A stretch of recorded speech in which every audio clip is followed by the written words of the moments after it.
Toto Wolff's messaging around Kimi Antonelli's potential has been consistent since he first stepped into an F1 car. Give him time. These were the moments in Antonelli's debut season where questions were asked about his readiness, but Wolff always kept the faith, devising pressure. Now, after just the third race of his second season, he leads the World Championship by 9 points. That's 2 victories in China and Japan. By his own admission, luck played a major role in his latest victory, but the level of performance was no less impressive. For Wolff, the messaging remains cautious but optimistic. I think we decided to give him the race seat 1.5 years ago. We hope for this trajectory. The ups and downs you expect from a young driver aged 18 in the first year.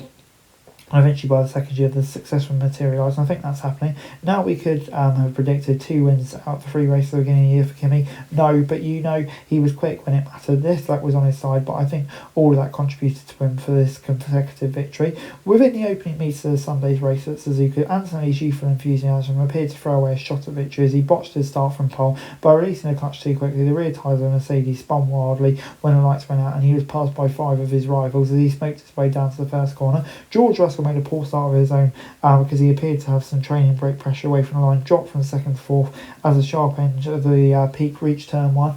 If the 2 cars had dropped from the front row of the grid to 4th and 6th by the end of the first lap in Suzuka, it would have spelled the end of a victory charge, but as has been the case, the underlying pace of the Mercedes means the starts are more of an inconvenience. By lap 6, Russell was on the trail of the race leader, Oscar Piastri, and by lap 11, Antonelli rallied back to 4th position. McLaren decided to take the strategic prerogative and pit Piastri before Russell on lap 18, forcing the Mercedes drivers' strategists to tell both drivers to go longer than planned. In theory, clean air would have allowed Russell to make the most of his car's performance advantage and present the opportunity to retain a lead over Piastri after he made his own pit stop to stop multiple laps later, but he was released into clean air. Russell's pace wasn't what he had hoped, and it looked increasingly likely he would lead a pace to Leclerc after he stayed out longer. Antonelli, meanwhile, set blistering pace, creating the potential to gain a place on Leclerc after his pit stop, and that led to Mercedes pitting Russell first and didn't impede Antonelli. After the race, Mercedes was convinced Antonelli's pace was enough to bring him back into victory contention, regardless of the safety car. He was lapping roughly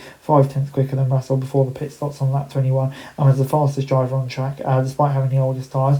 As it transpired, Antonelli's pace wasn't the deciding factor. It was the perfectly timed safety car thanks to Beerman's huge accident presenting Antonelli with the perfect time to pit. I don't really know why I pitted at that point, Russell said. I think it's because Charles was coming, but what can you do? That's pure luck. If there was 1 lap later, we'd have won the race, and if there was no crash, maybe he would have regretted pitting at that point. And in racing, sometimes it goes against you. Antonelli acknowledged a good fortune, but that shouldn't take away from the job he did out there. The resulting victory makes Antonelli the youngest driver to lead the World Championship at 19 years old. It should be said that leading the standings after 3 races counts for little, but the early signs that Antonelli has emerged as a much more complete driver. It's been a big step. Experience does a lot. Obviously last year I've gone through a lot and it taught me a lot. There's still work to do, but with the cancellation of the next round, he will remain the championship leader by early May. But Russell will no doubt want to reassert the team, but Antonelli's fully aware of what areas he needs to improve. I was saying he's been closing the gap with him, especially when it comes to qualifying, but he always has that bit of extra work to do. He thinks he's got a strong base on race pace, but despite the emerging threat from Antonelli, Russell played down suggestions that momentum could propel his teenage teammate into an even bigger championship lead over the coming races.